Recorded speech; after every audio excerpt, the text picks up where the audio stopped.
Welcome back, guys. So today we're going to do a real quick one. I think this one's pretty interesting, or at least it's interesting to me. So recently I got a Geo AES, and man, that was my dream console. I'm super excited to have it, and we're going to be doing a lot of content with it as well. But in the meantime, I've been trying to figure out what's the best way to have this on my screen, to be able to display my Geo, play my games. What are the options as far as getting the best visuals? And Geo can be pretty picky with certain things, and I don't want to do anything crazy with a bunch of modifications and whatnot. I just wanted to stick to the system in its original condition. My system did have the jail bars, and I did do a very small modification to fix that, but that was nothing major. But I really don't want to do any of the crazy stuff out there. There are people who you can pay to do HDMI mods, which I'm kind of skeptical on that. And then, you can also get component and all that kind of stuff, which is very good. But for me, I have to be able to record through HDMI if I'm going to showcase things on my channel. So with the Geo, that was one thing I had to figure out. So I ordered a Scart cable from a seller in Poland that does, partially handmade cables that are very high quality and typically get them pretty quick. So I just recently got it. And I had a couple options to use Scart. Obviously, I'm in North America, so TVs don't have Scart. But I did have one of these cheap little Chinese Scart HDMI converters. It's not an upscaler, it's just a converter. This thing's it does have a little heft to it. A lot of people say these are crap, and definitely I can see why they would say that. But for a lot of people who are not hardcore, I think they're an okay option. You are going to get some lag and whatnot. That's just a given with this. And if you're accustomed to playing certain games, that lag can be killer for you if you're used to playing them back in the day. So another option would be a FrameMeister. I can't afford one of those. Maybe one day. But, learning about the OSSC, which is really what we're looking at today, I was intrigued by what this can do. It's a line doubler and whatnot, and you can put scan lines, all that kind of good stuff. So these are about $200, around that. These little cheap converters, whoa, almost dropped it. Could have hurt somebody. These little things, $30 to $50 or so, somewhere around there. Not crazy expensive, but you get what you pay for, essentially. So today what I wanted to do was compare Geo, particularly Samurai Showdown 2. I do have a handful of other games, but we'll showcase that another time. But I wanted to compare the intro to Samurai Showdown 2 on both of these devices. So with capture devices, with scalers, converters, all that kind of stuff, there's sometimes issues, so I had to play with this quite a bit before I could record this video. And I do have this set. So with the converter box, I did use my Elgato HD60S to record. My OSSC 1.6 does have HDMI. I had to use my AverMedia Gamer Live Portable, whatever the heck it's called. This thing right here. I had to use this to record that. Does not work on Elgato. I pretty much knew that when I was looking into this device, but that's okay. So we're going to look at both. The OSSC, I have it double the lines to 3 times. The AverMedia will not display anything above that. It just gives a format not recognized or whatever. So you can do 1, 2, or 3 times on the AverMedia, and it works just fine. To get audio, you do have to do some tweaks as well on the settings on the OSSC. So that took some figuring out, because I'm still learning this device. That other little converter box, there's nothing to learn about it.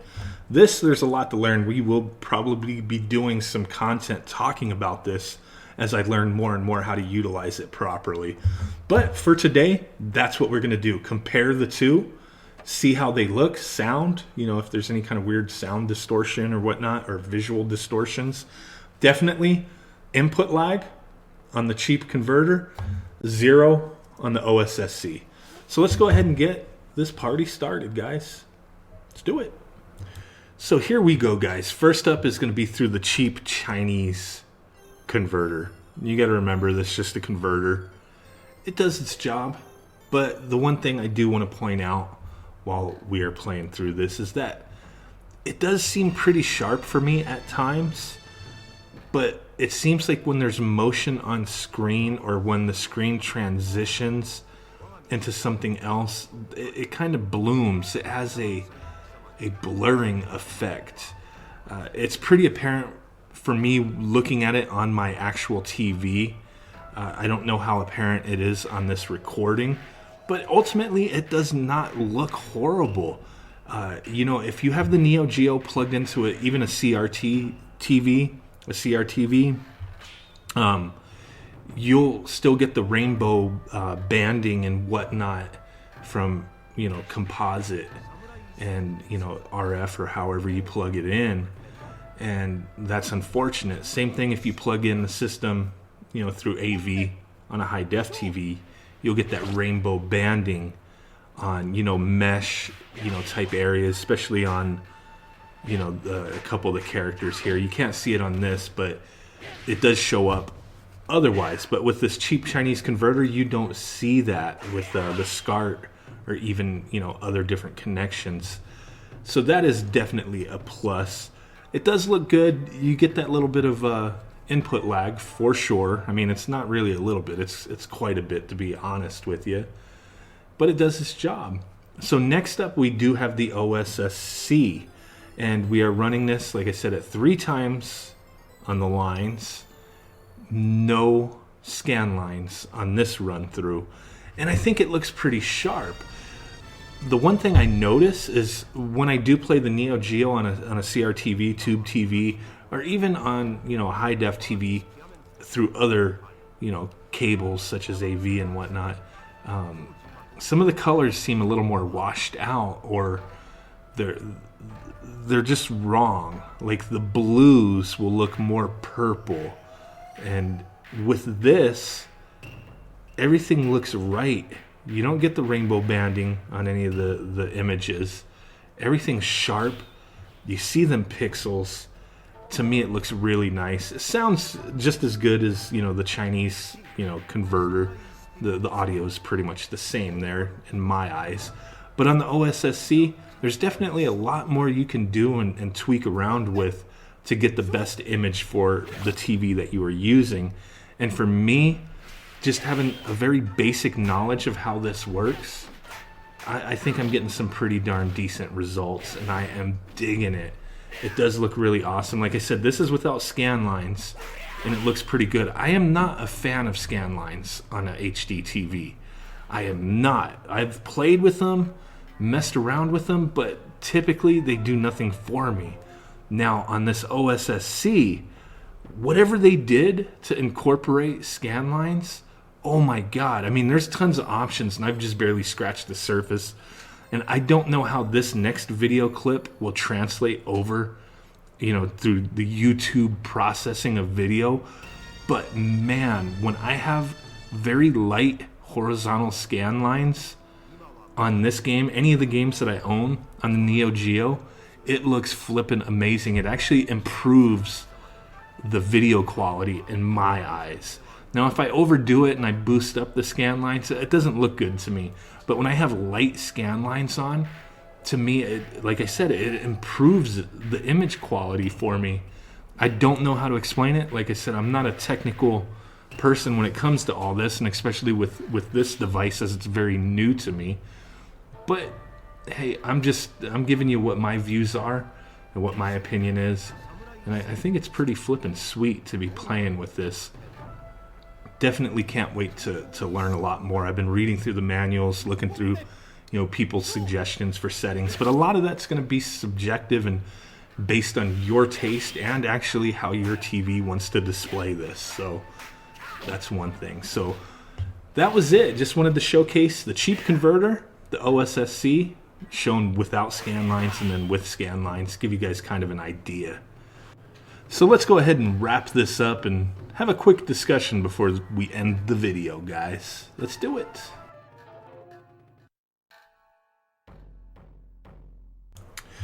So there you have it, guys. A little quick comparison. You know, what do you think? I think you get what you pay for. That's in all honesty. But at the same time, the cheap converters, there's a market for them. I've bought them. I've bought in several different versions, S-Video, all that kind of stuff. And hey, they've worked for me. Now, if you're hardcore, you're elitist, it's not going to work for you. For me, I always strive to find the better way for the best price possible. And I don't want to say the OSSC is the end-all be-all, but for the price you're paying, which is the price of a console, you know, almost the price of a console, depending on what you're looking at, new or old school stuff, but it is pretty pricey. The reason I got one was because I have multiple systems that I can utilize this through. A lot of stuff I'm going to be doing a lot of retro content on. I've got a PC engine coming in that's modified for RGB. I have a Super Nintendo sitting, I don't know where it went, but I've got a Super Nintendo RGB SNES 101 modified, a Nintendo 64 with RGB, a Genesis that I want to showcase stuff with that all can be played through, Scart. And this OSSC is going to be pretty interesting for me to learn and to mess around with these systems. I've already tested out on the Super Nintendo, and I'm just like, man, the quality is pretty much the same as I get from the Super NT. So that's kind of amazing. We'll do some stuff with that later, especially if you guys are interested. You want to see Super NT compared to Super Nintendo through the OSSC with Scart. We'll do it. Why not? But I just wanted to share this little, snippet of comparison. Kind of gave you my comments here and there. Definitely loving the OSSC. It's not going to be for everybody due to price. Half of the price of a FrameMeister, 4 times the price of one of these cheap converters. So no right or wrong answers in my opinion. It just depends on what your budget is, what you're satisfied with, and what does the job for you. I love testing things out and playing around, trying to figure it out, and I'm having fun. So hope you guys enjoyed peeping this out. Smash that like button, subscribe, do all that cool stuff. Become a patron if you want to support this channel. That is greatly appreciated, and you are entered into some awesome ass giveaways every month. This month, we've got a lot of cool stuff given away. We're actually giving away a Super NT. That'll be in the beginning of March. The name will be drawn. And a handful of other items as well. Super Retrocade. A few other items that I can't remember off the top of my head right now. But boom, we got a lot of cool stuff going on. A lot of exclusive things as well for patrons who want to show support to the channel. But just by watching, commenting, doing all that good stuff helps me out greatly as well. So it is appreciated. With that said, guys, I will catch y'all next time. Peace out. Bye-bye. Boom.